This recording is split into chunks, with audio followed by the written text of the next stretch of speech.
এক চোখ দিয়ে দেখে এক জিনিস, আর কলবের চোখ দিয়ে দেখে আরেক জিনিস। এক চোখা মানুষরা বলছে বিশ্ব এগিয়ে যাচ্ছে, আর কলবের মধ্যে আল্লাহ নূরওয়ালা মানুষরা বলছে বিশ্ব এগিয়ে যাচ্ছে বাট কিয়ামতের দিকে। কি বুঝছেন? বিশ্ব এগিয়ে যাচ্ছে ঠিকই, বাট কিয়ামতের দিকে, তার শেষ সময়ের দিকে এগিয়ে যাচ্ছে আস্তে আস্তে, এবং এখন খুব দ্রুত এগিয়ে যাচ্ছে। এখন সময় আরো দ্রুত যাচ্ছে। একটা বছর চলে যাচ্ছে একটা মাসের মতো, একটা মাস চলে যাচ্ছে একটা সপ্তাহের মতো, একটা সপ্তাহ যাচ্ছে একটা দিনের মতো, একটা দিন যাচ্ছে একটা ঘন্টার মতো। যারা আল্লাহর নূর এবং বসিরা প্রাপ্ত মানুষ তারা বুঝতে পারে। এই যে রমজান চলে আসলো, কয়দিন আগে রমজান শেষ করে আসলেন, এই যে রমজান চলে আসলো। এই যে কয়দিন আগে জুমার নামাজ পড়লেন, দেখবেন আবার জুমা চলে আসবে। সময় দ্রুত চলে যাচ্ছে। কিসের আলামত? কিয়ামতের আলামত। কত আলামত আছে আপনাকে বলে শেষ করতে পারবো না। মহিলাদের সংখ্যা বাড়ছে, পুরুষদের সংখ্যা কমছে। নবীজি বলেছিলেন যে গরিব মানুষরা, দরিদ্র মানুষ, স্যান্ডেল পরার টাকা নাই, গায়ে জামা পরার টাকা নাই, উঁচু উঁচু অট্টালিকা নির্মাণের প্রতিযোগিতা করবে। এটা আখিরুজ্জামান বা শেষ জামানার আলামত। দেখে নেন বিগত 200-300 বছর এগুলো ছিল কিনা। বিশাল বিশাল সাইন এগুলো প্রকাশ পাচ্ছে ডে বাই ডে। মানুষ সুদ খাবে, একজন ব্যক্তি সুদ থেকে দূরে থাকতে চাইবে, তার গায়েও সুদের ছিটাফোটা গিয়ে লাগবে। এটা সেই যুগ। আপনি পারবেন না বাঁচতে সুদ থেকে। দাড়ি টুপি নিয়েও খেতে হচ্ছে, কিচ্ছু করার নাই, কারণ সব সিস্টেমই সুদ ভিত্তিক। হয় খাচ্ছেন, না হলে দিচ্ছেন, না হলে সাক্ষী থাকছেন, না হলে লিখে রাখছেন, কিছু না কিছু করছেন। মানুষ মাদক খাবে, মাদককে হালাল মনে করে খাবে। মানুষ জেনা করবে, জেনাকে হালাল মনে করবে, হারাম মনে করবে না। মানুষ হত্যা করবে, যাকে হত্যা করবে সে জানবে না কেন হত্যা করছি, আর যে মারা যাবে সেও বুঝবে না কি জন্য আমাকে মারলো। পিতামাতার সাথে দাস দাসীর মতো আচরণ করা হবে, পিতামাতার সাথে দাস দাসীর মতো আচরণ করা হবে। সম্পদের জন্য সন্তান মাকে হত্যা করবে, বাবাকে হত্যা করবে। দুই চোখওয়ালা মানুষরা বুঝতে পারে এগুলো হচ্ছে, দিন দিন বাড়ছে, সময় সংক্ষিপ্ত হয়ে আসছে। আল্লাহ পাকের আযাব গজব বাড়ছে, আসমানি গজব বাড়ছে, জমিনের বালা বাড়ছে, ভূমিকম্প বাড়বে, ডে বাই ডে ভূমিকম্প বাড়বে। এবং 3টা বড় বড় ভূমিকম্প অপেক্ষা করছে আমাদের সামনে। একটা পৃথিবীর পূর্ব দিকে, একটা পশ্চিম দিকে, আর একটা হচ্ছে পৃথিবীর মাঝখানে। কিছু মুনাফিককে আল্লাহ পাক ধসিয়ে দিবেন আরবের মধ্যে, আর ওখানেও কিছু মুনাফিক আছে। এটা বুঝতে হলে আপনাকে জিওপলিটিক্স বুঝতে হবে। আরবি দিয়ে কথা বললেই কেউ আমিরুল মুমিনিন হয় না। আরবি দিয়ে কথা বললেই কেউ আমিরুল মুমিনিন হয় না। আব্দুল্লাহ বিন উবাইও আরবি দিয়ে কথা বলতো। তো হত্যা বাড়বে, আর কোন নিদর্শনের জন্য অপেক্ষা করছেন? এগুলো আস্তে আস্তে ডে বাই ডে বাড়তে থাকবে। হারাজ বাড়বে, হারাজ মানে হত্যাকাণ্ড, প্রচুর হত্যাকাণ্ড হবে। প্রথম বিশ্বযুদ্ধে মানুষ মরেছে প্রায় 3 থেকে 4 কোটি। দ্বিতীয়টাতে মানুষ মরেছে 7 থেকে 8 কোটি। সামনে যেটা হবে, এখানে দেখবেন পৃথিবীর 3 ভাগের 1 ভাগই শেষ ইনশাআল্লাহু আযজা ওয়া জাল। এমনটাই হবে ইনশাআল্লাহু তাআলা। আমরা চাই না এমনটা হোক, কিন্তু কুদিয়াল আমর, লেখা হয়ে গেছে, এগুলো কিছু করার নাই। পৃথিবী সংকীর্ণ হয়ে আসবে, জনসংখ্যা কমবে, প্রচুর মানুষ মহামারীতে মারা যাবে। আর মহামারীর সময় চলে যাওয়ার পরে কি আসবে সেটাও হাদিসের মধ্যে আছে, ওয়া বা'দাহু সানাওয়াতি জালাজিল, এরপরে আসবে ভূমিকম্পের বছরগুলো। মহামারীর সময়গুলো যখন চলে যাবে, এরপরে আসবে ভূমিকম্পের বছরগুলো। আলেম ওলামা আছে, ওনাদের কাছে অনুবাদ করে নিয়েন। সানাওয়াত, সানার বহু বচন, একটা বছর না, অনেক বছর। জালজালায়ের বহু বচন জালাজিল, অনেক ভূমিকম্প হবে। আর প্রত্যেক ভূমিকম্পে পৃথিবীর সময় কিন্তু সংক্ষিপ্ত হয়ে আসে। এটা আপনারা যারা সায়েন্স জানেন তারা বুঝবেন। যাই হোক, এই অবস্থার প্রেক্ষাপটে ইসলাম ছাড়া আত্মসমর্পণের কোনো জায়গা নাই, আর ইসলাম ছাড়া সমাধানও কেউ দিতে পারবে না। এই জন্য নিরপেক্ষভাবে আল্লাহর কাছে যেহেতু ফিরে যেতেই হবে, আমাদের উচিত ইসলামকে আগে ভালো করে জানা এবং বোঝা, হটকারী না হওয়া। আগে জানা এবং বোঝা যে ইসলামের প্রতিটা বিষয়ের সলিউশন আছে কি নাই। যদি আপনি দেখেন নিরপেক্ষভাবে হ্যাঁ আছে, তাহলে আর দেরি করবেন না, ইস্তেগফার করে আল্লাহর কাছে আত্মসমর্পণ করেন। আল্লাহ পাক আপনার বিগত জীবনের যত গুনাহ খাতা আছে সমস্ত গুনাহ আল্লাহ মাফ করে দিবেন ইনশাআল্লাহ তাআলা। আল্লাহ পাক তো এমনটা বলেছেন, ইল্লা মান তাবা ওয়া আমানা ওয়া আমিলা আমালান সালিহা ফাউলাইকা ইউবাদদিলুল্লাহু সাইয়্যাতিহিম হাসানাত। যারা তওবা করবে, ঈমান নিয়ে আসবে এবং আমলে সালেহ বেশি বেশি করতে থাকবে, আল্লাহ পাক তাদের গুনাহই শুধু মাফ করবেন না, বরং গুনাহগুলোকে নেকি দিয়ে পরিবর্তন করে দিবেন। বলেন সুবহানাল্লাহ। এই জায়গায় গিয়ে আবার পয়েন্টে চলে আস। নবী মুসা আলাইহিস সালাম যখন খুতবা দিচ্ছিলেন তখন তিনি বলে ফেলেছিলেন যে আমি পৃথিবীর সবচেয়ে জ্ঞানী মানুষ, কারণ তার কাছে ওহী আসছিল। আল্লাহ পাক ধরলেন, আল্লাহ পাক নবীদের ছোট ছোট ভুল ধরতেন। আমাদের নবী মুহাম্মদ সাল্লাল্লাহু আলাইহি সাল্লাম বলে দিয়েছিলেন একবার যে আমি মধু খাবো না আজকে থেকে, মনে আছে? মধু হারাম করে নিলাম। লিমা তুহাররিমু মা আহাল্লাল্লাহ, আল্লাহ পাক আয়াত নাযিল করলেন না? কোন সূরায়? সূরা তাহরিম। ভাই, এভাবে আল কোরআনের আলো ঘরে ঘরে জ্বলবে না। যখন কোরআন আপনি স্টাডি করবেন, প্রত্যেকটা ঘরে একটা করে কোরআনওয়ালা মানুষ থাকবে, অটোমেটিক আল্লাহর এই যে আল্লাহ পাকের এই কিতাব আল কোরআনের আলো সমস্ত ঘরে ঘরে জ্বলবে ইনশাআল্লাহ তাআলা। কোরআন পড়ার লোক তো লাগবে, কোরআন পড়ার মানুষ তৈরি করতে হবে।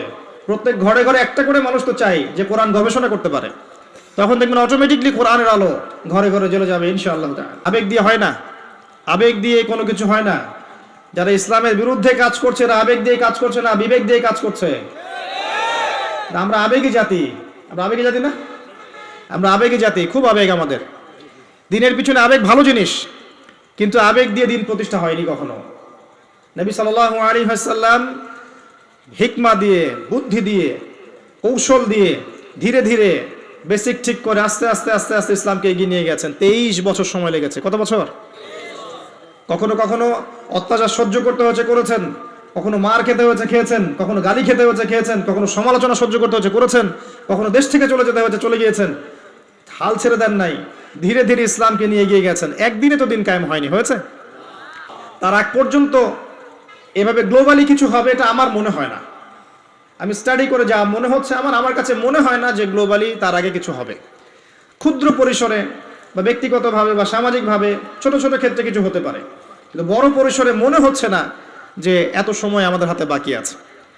আল্লাহ রাব্বুল আলামিন ভালো জানেন, ইল্লা মাশাআল্লাহ। নবী মুসা আলাইহিস সালাম যখন এই কথা বলছেন, আল্লাহ পাক ধরে ফেলেছেন। তিনি বলছেন আমার একজন বান্দা আছে যার নাম খিদর, খিদর আলাইহিস সালাম। খিদর মানে শ্যামল বা সবুজ। তিনি যেখানে বসতেন ওই জায়গাটা সবুজ হয়ে যেত। একটা রুক্ষ জায়গায় তিনি বসলে ওই জায়গা সবুজ হয়ে যেত। তিনি বললেন, খিদর তোমার চেয়ে বেশি জ্ঞানী মানুষ। নবী মুসা আলাইহিস সালাম বললেন, আমি তার সাথে মিট করতে চাই, আমি তার সাথে দেখা করতে চাই, আমি তার কাছে জ্ঞান শিখতে চাই। তিনি এগিয়ে গেলেন জ্ঞান শেখার পথে। একজন সাথীকে সঙ্গে দিলেন, তার নাম ইউশা বিন নুন। এগিয়ে গেলেন, যেতে যেতে তাকে বলে দেওয়া হয়েছিল এই মাছটা যেখানে গিয়ে জীবিত হয়ে যাবে সেখানেই তুমি তাকে পাবে, যেখানে দুইটা সাগর একসাথে মিলিত হবে সেখানে তুমি তাকে পাবে। নবী মুসা আলাইহিস সালাম ওই জায়গা থেকে আরো দূরে চলে গিয়েছিলেন, এবং যখন তিনি পথটা ভুল করেছেন তখন ক্লান্ত হয়ে পড়েছিলেন। এই জায়গায় গিয়ে আমি বলি যে আপনার জীবনের চলার পথ যদি ভুল হয়, আপনি খুব দ্রুত ক্লান্ত হয়ে যাবেন আর কি। আমার কথা কি বুঝতে পারেন? আপনার জীবনের চলার পথ যদি ভুল হয়, আল্লাহর পথে না হয়, তাহলে আপনি খুব দ্রুত ক্লান্ত হয়ে পড়বেন। নবী মুসা আলাইহিস সালাম যখন বুঝতে পারলেন পথ ভুল হয়েছে, আবার ফিরে আসলেন।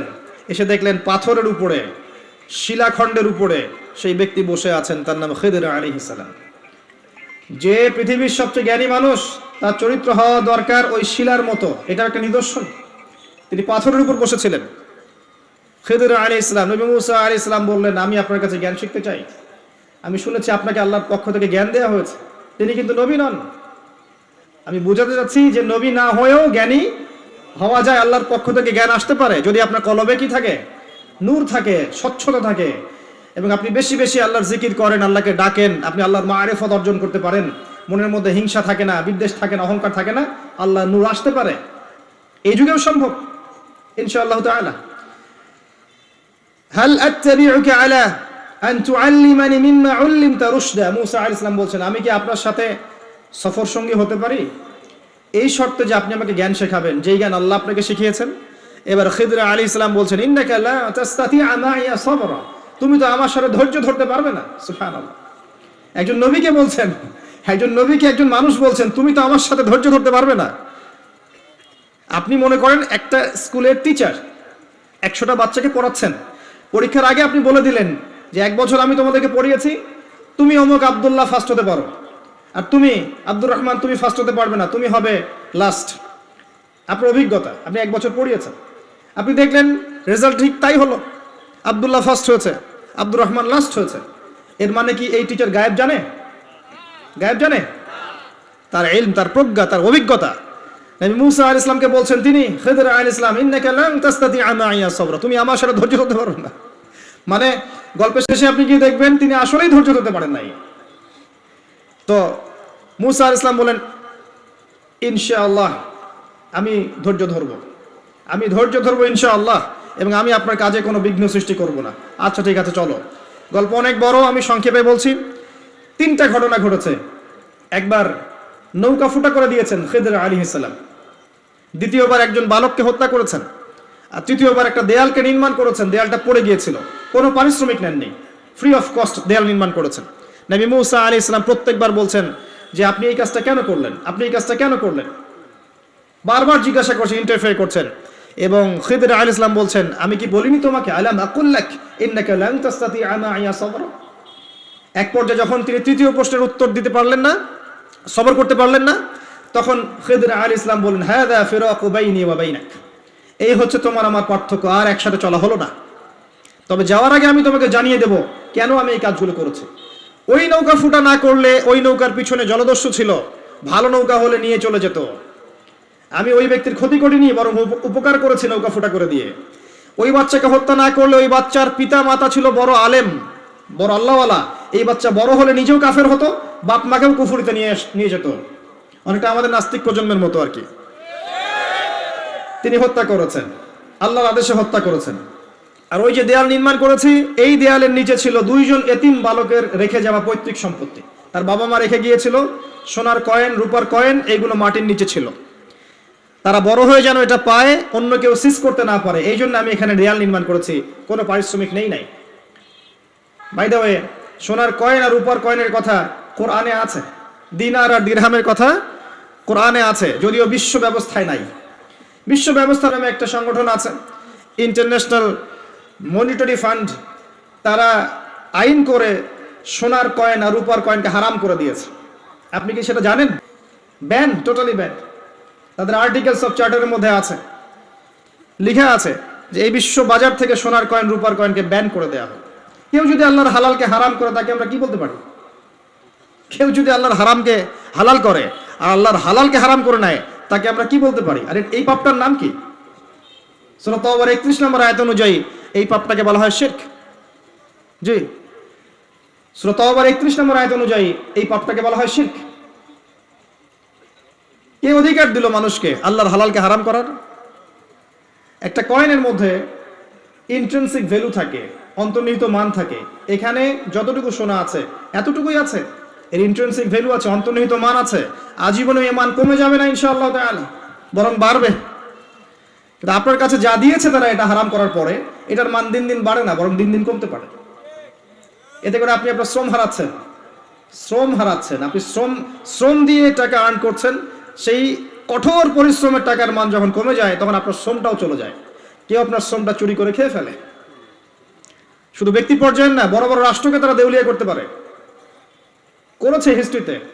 যাই হোক, ওইদিকে আমি যাচ্ছি না। তবে কোরআনে যে দিন আর দিরহামের কথা আছে, এটা জেনে রাখেন। অ্যাটলিস্ট কিছু করতে পারবেন না আমি জানি, বাট জেনে রাখেন। জানতে দোষ আছে? জানতে কোনো দোষ আছে? কিছু করার নাই, কিন্তু জানতে দোষ আছে? আচ্ছা, জেনে রাখেন। এরপরে নবী মুসা আলাইহিস সালাম 3টা উত্তর পেয়ে গেলেন। এখন এই যে ঘটনাটা আপনাকে বললাম, সূরা কাফের মধ্যে আছে, এখানে খিদর আলাইহিস সালাম কি এক চোখ দিয়ে দেখেছেন না 2 চোখ দিয়ে দেখেছেন? নবী মুসা আলাইহিস সালাম বাইরের চোখ দিয়ে দেখছেন, এটা কেন করলেন, এটা কেন করলেন, এটা কেন করলেন। এর পিছনের কারণটা কিন্তু তিনি ধরতে পারেন নাই। নবী হয়েও ধরতে পেরেছেন কে? খিদর আলাইহিস সালাম। তার মানে আল্লাহর পক্ষ থেকে জ্ঞান যখন আপনার কাছে আসবে, আপনার কলবে আল্লাহ নূর আসবে, হিকমা এবং প্রজ্ঞা আসবে, আপনি অনেক দূর পর্যন্ত দেখতে পারবেন ইনশাআল্লাহ তাআলা, যেটা সাধারণ মানুষ পারবে না।